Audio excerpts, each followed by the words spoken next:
Like, share और subscribe करें हमारे इस चैनल को और बेल आइकन को दबाना ना भूलें ताकि हमारी वीडियो आप तक सबसे पहले पहुंचे। Hello student, welcome to YouTube channel of LBS college. आज का हमारा टॉपिक है फिगर्स ऑफ स्पीच। जब भी हम हमारी बातें करते हैं, हम कुछ सेंटेंसेस कहते हैं, तो हम उसमें एक बनावटी रूप डालने के लिए हम उसमें अलग अलग अलंकारों का इस्तेमाल करते हैं। तो ऐसे ही जब हम इंग्लिश में ऐसे अलंकारों का इस्तेमाल करते हैं तो हम उन्हें कहते हैं फिगर्स ऑफ स्पीच। सबसे पहले हम जानते हैं कि फिगर्स ऑफ स्पीच होता क्या है। हम जो नॉर्मल लैंग्वेज बोलते हैं, जब हम किसी चीज़ को कहते हैं जिस तरीके से कहा जाता है, वो लिटरल लैंग्वेज कहलाती है। मतलब you say exactly what you mean, you make no comparison and you do not exaggerate और अंडरस्टेट द सिचुएशन। जब हम किसी भी सिचुएशन को एग्जिग्रेट नहीं करते हैं, हम वही जो मतलब रखता है हम वही कहना चाहते हैं, तब उस लैंग्वेज को हम लिटरल लैंग्वेज कहते हैं। और ऐसी हमारी फिगरेटिव लैंग्वेज होती है जब हम हर चीज़ को एग्जिग्रेट करके बताते हैं और या अंडरस्टेट करके बताते हैं। किसी भी चीज़ में एक अलग ढंग से बताने को फिगरेटिव लैंग्वेज कहा जाता है। ऐसे ही हम आज कुछ फिगर्स ऑफ स्पीच के बारे में जानेंगे। जैसे कि मैंने यहाँ पे 5 एग्जाम्पल्स लिए हैं: सिमलीज, अलिटरेशन, हाइपरबोल, पैराडॉक्स और पर्सोनिफिकेशन। सबसे पहले हम सिमलीज के बारे में जानते हैं। सिमलीज जो होती हैं, जब हम दो अलग अलग तरीके की चीज़ें, comparing to unlike things using the word like और एज, जब भी हम दो अलग तरीके की चीज़ों को कंपेयर करते हैं लाइक या एज का इस्तेमाल करके, तो ये सिमलीज कहलाती हैं। जैसे मैंने यहाँ पे कुछ एग्जाम्पल लिए हैं।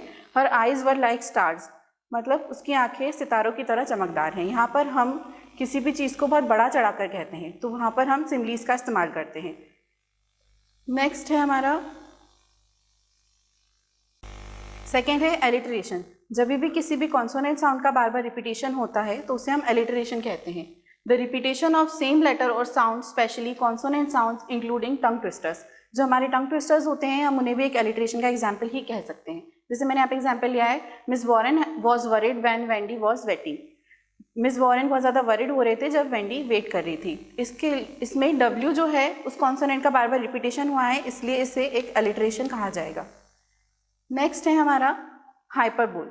हाइपरबोल में हम किसी भी चीज़ को उस तरीके से बोलते हैं, जब किसी भी चीज़ को हम बहुत बड़ा चढ़ाकर बोलते हैं जिसका लिटरल मीनिंग उसका उतना होता नहीं है। An exaggeration so dramatic no one could believe it, overstate to emphasise a point.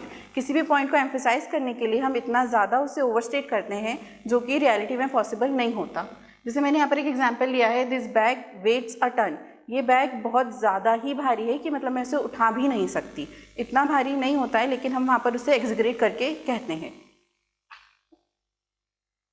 इसके बाद नेक्स्ट है हमारा पैराडॉक्स। पैराडॉक्स का मतलब होता है विरोधाभास। जब हम एक सेंटेंस को बोलते हैं उसमें ही दो अपोजिट चीज़ें कंबाइन होती हैं, वही सेंटेंस दूसरी चीज़ को क्रॉस करता है। एक ही सेंटेंस दोनों पार्ट जो होते हैं उसके एक दूसरे को क्रॉस करते हैं। A statement that appears to contradict itself, ऐसा स्टेटमेंट जो अपने आप को ही कॉन्ट्राडिक्ट करता है। जैसे कि एग्जाम्पल मैंने लिया है, this is the beginning of the end. Beginning और एंड तो अपोजिट टर्म्स हैं, इन दोनों को हम जब भी कंबाइन करते हैं तो ये एक पैराडॉक्स स्टेटमेंट बनता है, अंत का आरंभ है।